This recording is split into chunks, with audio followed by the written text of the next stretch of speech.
से अलग अलग हमारे देश के अंदर अलग अलग धर्मों को मानने वाले लोग रहते हैं, उसी प्रकार से धर्म में ईसाई समाज के लोगों की क्या संकल्पना है। ईसाई समझते ना, ये क्रिश्चियन लोगों की इसके बारे में क्या विचारधारा है। तो देखिए, ईसाई धर्म जो है एक ईश्वर धर्म है, उसके अंदर एक ही व्यक्ति की उपासना पर बल दिया गया है। उसकी उत्पत्ति आज से 2016 वर्ष पूर्व ईसा मसीह ने की थी। ईसाई धर्म की जो है उत्पत्ति है वह कब हुई थी? 2016 ईसा पूर्व, इस वर्ष पहले हुई थी। और किसने की थी? ईसा मसीह ने की थी। ईसाइयों में बहुत से समुदाय हैं, मसलन धर्म तो एक ही है लेकिन इसके अंतर्गत अलग अलग समुदाय हैं, जैसे कैथोलिक्स है, प्रोटेस्टेंट है, ऑर्थोडॉक्स है, मोरोनी है, एवंजेलिक है। इस प्रकार से अलग अलग समुदाय बने हुए हैं। और लेकिन पूजा किसकी की जाती है? सभी में पूजा एक ही ईश्वर की जाती है, ईसा मसीह। तो यह धर्म विश्व की जनसंख्या की दृष्टि से देखा जाए तो सबसे ज़्यादा संपूर्ण विश्व के अंतर्गत अगर देखा जाए तो सबसे ज़्यादा इस धर्म के अनुयायी आपको मिलेंगे। ईसाई धर्म को मानने वाले लोग बहुत ज़्यादा हैं। विश्व की बात कर रहे हैं, अगर हम भारत की बात करें तो भारत में हिंदू धर्म को मानने वाले बहुत ज़्यादा लोग मिलेंगे। लेकिन अगर हम विश्व की बात करें, संपूर्ण विश्व की बात करें, तो यहाँ पर ईसाई धर्म को मानने वाले लोग बहुत ज़्यादा मिलेंगे। इसके सिद्धांत किस पर बल देते हैं? इसके सिद्धांत भी अहिंसा पर बल देते हैं कि हमें किसी से मारपीट नहीं करनी है। ये पश्चिमी ईसाई राजनीतिक विचारधारा में धर्म और राजनीति दोनों में समानांतर सत्ता को स्वीकार करता है कि पश्चिमी ईसाई राजनीति और धर्म और राजनीति में समानांतर सत्ता यानी दोनों की सत्ता को समान मानते हुए स्वीकार करता है। तो ये थी धर्म में ईसाई संकल्पना। इसके साथ ही नेक्स्ट हमारा टॉपिक है वह है इस्लाम में धर्म की संकल्पना, कि इस्लाम में धर्म की संकल्पना के बारे में क्या कहा गया है, इस्लाम क्या कहता है। इस्लाम दुनिया में नवीनतम धर्मों में से एक है। अभी इसका जो जन्म है इस्लाम धर्म का, यह नवीन धर्मों में से एक, नए धर्मों में से एक माना जाता है। इस्लाम धर्म का जो प्रादुर्भाव है यानी शुरुआत है वह कब हुआ? 622 ईस्वी में मोहम्मद पैगंबर ने किया। जिस प्रकार से ईसाई धर्म का जो शुरुआत है वह किसने की? ईसा मसीह ने की। उसी प्रकार से इस्लाम धर्म का जो शुरुआत है या प्रादुर्भाव है वह 622 ईस्वी में मोहम्मद पैगंबर द्वारा की गई है। आज दुनिया के लगभग 1.5 अरब इस्लाम के अनुयायी हैं। अगर हम दुनिया की कुल आबादी का 5वां भाग जो है वह क्या है? मुस्लिम समुदाय के लोगों का है। भौगोलिक दृष्टि से विश्व के केंद्रीय भूभाग पर इस्लाम जो है वह फैला हुआ है। मोरक्को में मिंडानो तक, मोरक्को से लेकर मिंडानाओ, ये क्या है? जगह है, तक इस्लाम क्या है? फैला हुआ है, विस्तृत रूप से फैला हुआ दिखाई देता है। यह अमेरिका, यूरोप और रूस को जोड़ने वाले महत्वपूर्ण अफ्रीका, भारत और चीन तक इस्लाम का जो है बोलबाला है। यानी कि कोई ऐसा देश नहीं है जहाँ पर इस्लाम धर्म का विकास नहीं हुआ है, विस्तार नहीं हुआ है विश्व के अंदर। इस्लाम किसी एक राष्ट्रीय संस्कृति अथवा राष्ट्रीय सीमा की परिधि से बंधा हुआ नहीं है, बल्कि एक सार्वभौमिक शक्ति के रूप में पूरी दुनिया में फैला हुआ है। सार्वभौमिक यानी सभी को अपना मानते हुए यह संपूर्ण विश्व में फैला हुआ है। 622 ईस्वी में इस्लाम की उत्पत्ति को लेकर अरब तक इस्लाम धर्म के अनुयायियों में लगातार वृद्धि होती रही है। शुरुआत इसकी 622 ईस्वी में हुई, मोहम्मद पैगंबर ने की। लेकिन अगर आज हम देखें तो इस्लाम जो धर्म है इसके अनुयायी जो है लगातार क्या हो रहे हैं? बढ़ते जा रहे हैं। इस्लाम का आविर्भाव 7वीं शताब्दी से में एक छोटे से समुदाय के रूप में हुआ, जो कि रूप में मक्का और मदीना में हुआ था। अपने 2 अनुयायियों के साथ मोहम्मद पैगंबर ने इस धर्म की नींव रखी थी। इस धर्म की शुरुआत करने वाले कौन थे? मोहम्मद पैगंबर, और इनके 2 अनुयायी थे जिन्होंने इस धर्म को शुरू किया था। अपने उद्भव के कुछ वर्षों बाद ही इस्लाम के बैनर तले सभी अरबी जातियां एकजुट हो गई और अपने प्रादुर्भाव की पहली 2 शताब्दियों के भीतर इस्लाम का प्रभाव वैश्विक स्तर पर फैल गया। इस्लाम ने अपने निरंतर विजय अभियान के माध्यम से संपूर्ण मध्य पूर्व, उत्तरी अफ्रीका, अरेबियन, प्रायद्वीपीय, ईरानी भूभाग, मध्य एशिया, सिंधु घाटी के क्षेत्र में अपने प्रभाव में उस सभी क्षेत्रों को ले लिया। यह एक विजय प्रक्रिया निर्बाध रूप में जारी रही। बाद में इस्लाम का क्या हुआ? प्राचीन मिस्र और मेसोपोटामिया की सभ्यताएं भी विरासत के रूप में प्राप्त हुई कि इस्लाम जो है वह मिस्र में और मेसोपोटामिया में भी दिखाई देने लगा। इस्लाम की अगर हम बात करें तो इस्लाम में यूनान के दर्शन और विज्ञान को स्वीकार करने की सुविधा के अनुसार सुधार हुआ है समय समय पर, कि विज्ञान को स्वीकार करते हुए भी इसमें क्या किया गया है, इनकी सुविधाओं के अनुसार इनमें सुधार होता रहा है। इसका इस्लामीकरण कर दिया गया है। फारस की शासन कला की बारीकियों से सीखते हुए उन्होंने यहूदियों के कानून की तार्किक और ईसाई धर्म के तरीकों को भी अपनाने पर बल दिया है। पारसी द्वैतवाद और मैनिसियन की युक्तियों को इस्लाम में आत्मसात कर लिया गया है। इस्लाम ने अपनी पूर्व विजय यात्रा में महायान, बौद्ध और भारतीय दर्शन और विज्ञान को स्वीकारने से भी परहेज नहीं किया है। इस्लाम की अगर हम बात करें तो इसमें ऐसे बहुत से महानगर हैं, केंद्र हैं जो कि इम्पोर्टेंट कहे जाते हैं, जिसके अंतर्गत बगदाद है, काहिरा है, कोरडोबा, दमिश्क और समरकंद जैसी भट्टियों में परिवर्तित हो गए हैं, जिसमें एक सांस्कृतिक परंपराओं की ऊर्जा को नए धर्म और राजनीति के रूप में रूपांतरित यानी कि उसे परिवर्तित किया जाने लगा है, बदला जाने लगा है। अगर हम इस्लाम की बात करें तो इस्लाम धर्म के अंतर्गत आध्यात्मिक और लौकिक, अलौकिक और व्यवहारिक, धार्मिक और धर्मनिरपेक्ष में भेद नहीं किया जाता। लौकिक है चाहे अलौकिक, चाहे वह देखने लायक है या नहीं, इसके अंतर्गत वह धर्मनिरपेक्ष में भेद नहीं करता है। जहाँ ईसाई राजनीति विचारधारा में राजनीति और धर्म के अंतर्गत दोनों की समानांतर सत्ता को स्वीकार किया गया है। ईसाई धर्म क्या कहता है? ईसाई धर्म तो धर्म और राजनीति को दोनों को क्या करता है?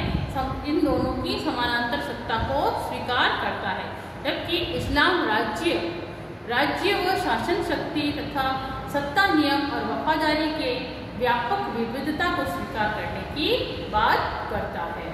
यही अगर हम बात करें कि इस्लाम धर्म में राजनीति में और राजनीति की धर्म की झलक भी इस्लामी संस्कृति वाले देशों में स्पष्ट रूप से देखने को मिल जाती है।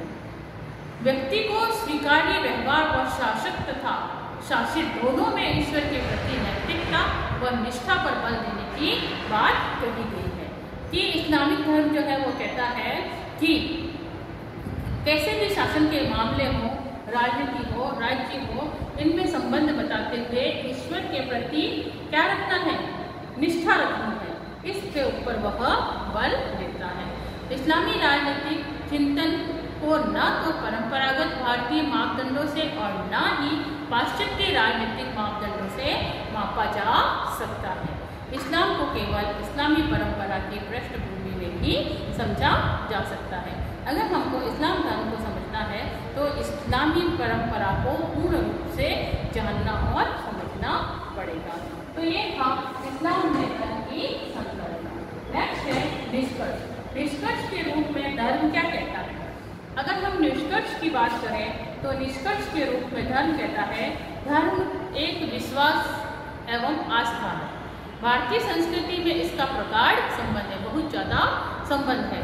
भारतीय संस्कृति जो है वह सांस्कृतिक और सामाजिक गतिविधियों का क्या है, मूल आधार क्या बताया गया है, धर्म बताया गया है कि भारतीय संस्कृति में सांस्कृतिक गतिविधियाँ, सामाजिक गतिविधियाँ, इनका मूल आधार है जो वो धर्म बताया गया है। प्राचीन काल से ही भारत में ऋषियों में अज्ञात शक्ति को जानने की जिज्ञासा रही है। ऐसे बहुत से ऋषि मुनि हुए हैं जिन्होंने अज्ञात शक्ति जो दिखाई नहीं देती, जिस शक्ति के बारे में नहीं जानते हैं, उसको जानने की जिज्ञासा रखी है और धर्म के प्रति आस्था और अनुसंधान की प्रक्रिया रही है। धर्म मानव को चिंतन, व्यवहार और कर्म को उचित व अनुचित में भेद कराता है कि क्या सही और क्या गलत है। यह किसके माध्यम से जाना जा सकता है, वह धर्म के माध्यम से ही जाना जा सकता है। संसार के प्रत्येक भागों में भगवान की कल्पना किसी न किसी रूप में अवश्य की जाती है। अलग अलग धर्मों के लोग हैं तो अलग अलग भगवान को मानते हैं, लेकिन फिर भी धर्म के बदलते स्वरूप को देखा गया है। आज आधुनिक युग के अंदर भले कितना भी परिवर्तन क्यों ना हो गया हो, भले कितनी भी भौतिकता की आंधी के रूप में धर्म के स्तंभों में जर्जर व ध्वस्त कर दिया गया है, लेकिन फिर भी धर्म अपनी जगह कायम है। आधुनिक युग में ईश्वर को स्थान पैसे ने और मनुष्य का स्थान मशीन ने ले लिया है। इसीलिए परंपरागत धर्म के स्वरूप में परिवर्तन आया है। आज के धर्म में परिवर्तन क्यों आया है? क्योंकि ईश्वर का स्थान किसने ले लिया है? ईश्वर को हम पैसों से तोल देते हैं कि हे भगवान, अगर ऐसा होगा तो हम ये कर देंगे।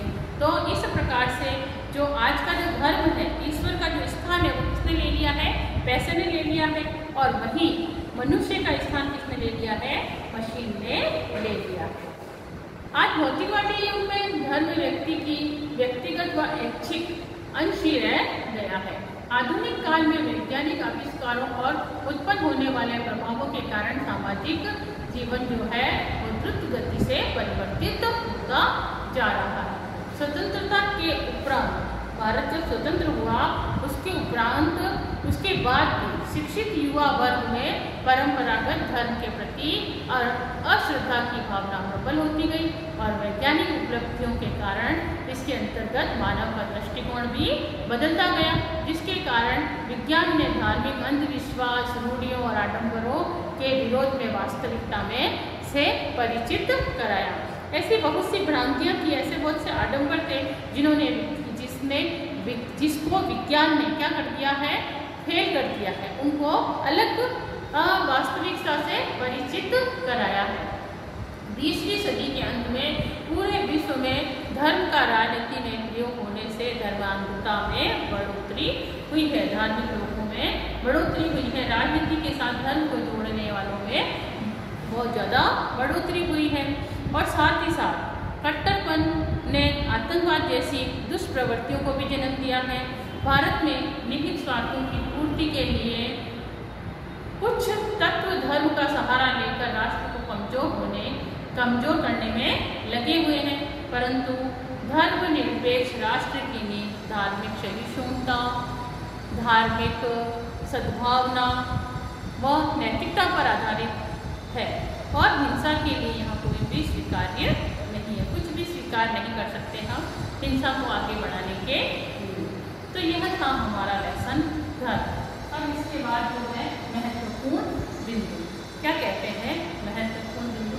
एक बार हम पुनः पाठ का पूरा सार देखेंगे कि इसमें क्या कहा गया। तो देखिए, धर्म मनुष्य में पहले से व्याप्त क्या है? देवत्व और आध्यात्मिकता का विस्तार मात्र है।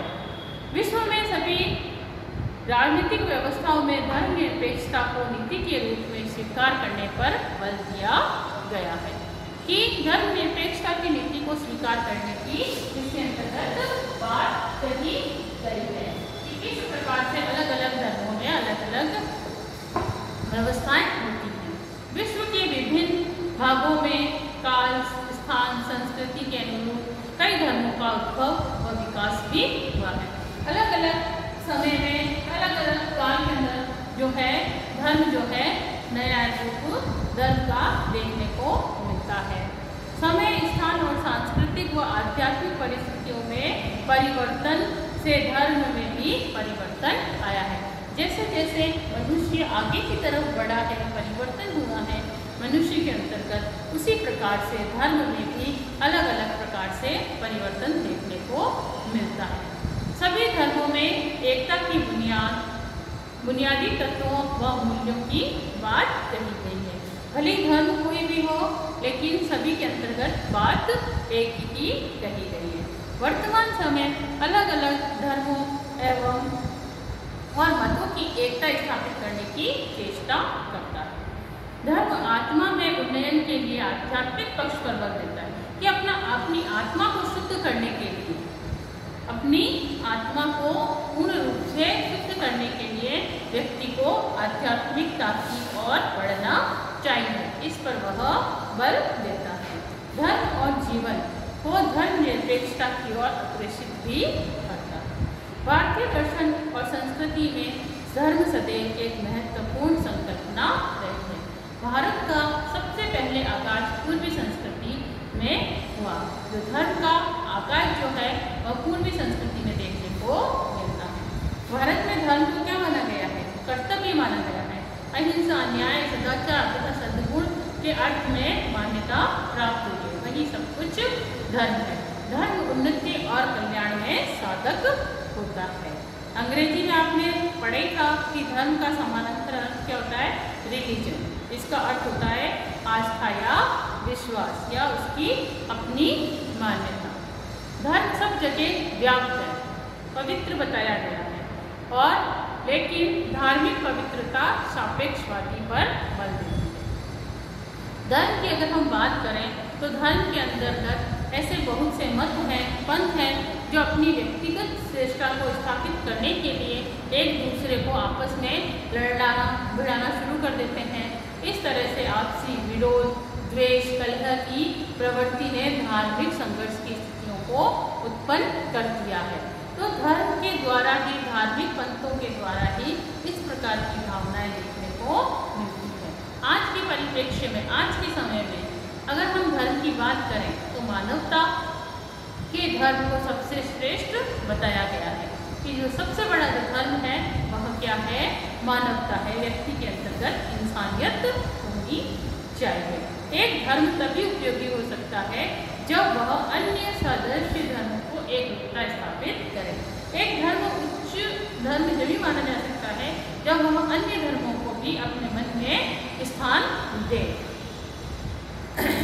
जब जब धर्म और राजनीति का नकारात्मक सर्ग हुआ है तब तब राजनीति में धर्म का दुरुपयोग हुआ है। अगर हम राजनीति को धर्म से जोड़कर उसको गलत भावनाओं को आगे बढ़ाएंगे, गलत पक्ष को दिखाएंगे, तब तक इसका क्या होगा? धर्म का जो है राजनीति के अंतर्गत गलत उपयोग दिखाई देगा। भारतीय परिप्रेक्ष्य में धर्म निरपेक्षता का अर्थ क्या बताया है? पाश्चात्य धर्म से भिन्न बताया गया है। भारतीय संकल्पना धर्म केवल लौकिक धर्म नहीं है। जरूरी नहीं है कि धर्म जो है वो लौकिक हो। धर्म जो लौकिक अलौकिक दोनों ही हो सकता है। धर्म और अहिंसा का अटूट संबंध है। धर्म के साथ अहिंसा का हमेशा ही नाम दिया जाएगा, क्योंकि धर्म जो है वह बिना मारपीट किए हुए शांति के अंतर्गत विश्वास रखता है। भारत में धर्म का संबंध साधना पक्ष व आचार पक्ष है, जिसका लक्ष्य आत्मा का उत्थान है कि व्यक्ति को इस प्रकार का धर्म को अपनाना चाहिए जिसके अंतर्गत वो ज़्यादा से ज़्यादा लोगों का उत्थान उद्धार कर सके। याज्ञवल्क्य के लिए धर्म के 9 लक्षण बताए हमने पढ़े थे। राष्ट्रीय धर्म सर्वोपरि है कि राष्ट्र से बड़ा धर्म कुछ भी नहीं है। ईसाई धर्म एकेश्वरवादी है। ईसाई धर्म के अंतर्गत एक ईश्वर की बात कही गई है। ईसाई राजनीतिक विचारधारा धर्म और राजनीति दोनों को समानांतर बताता है। और इस्लाम दुनिया का नवीनतम धर्मों में से एक धर्म है, नया धर्म है। इस्लाम धर्म में आध्यात्मिकता लौकिक और अलौकिक तथा व्यवहारिक, धार्मिक और धर्म निरपेक्षता में भेद नहीं करता। इस्लाम धर्म और राजनीति के मध्य कोई भेद नहीं करता, बल्कि दोनों को एक में गुथा हुआ मानता है, यानी एक दूसरे का पूरक मानता है। धर्म और राजनीति की धर्म में झलक सभी इस्लामी संस्कृति वाले देशों में स्पष्ट रूप से देखने को मिलती है। इस्लाम को केवल इस्लामी परंपरा की पृष्ठभूमि से नहीं समझा जा सकता। इस्लाम को केवल इस्लामी परंपरा की पृष्ठभूमि में ही देखा और जाना जा सकता है। 20वीं शताब्दी के अंतिम वर्षों में इस्लाम में कट्टरता में बढ़ोतरी हुई है। याकवल्क्य ने जो धर्म के 9 लक्षण बताए हैं वह क्या थे भाई?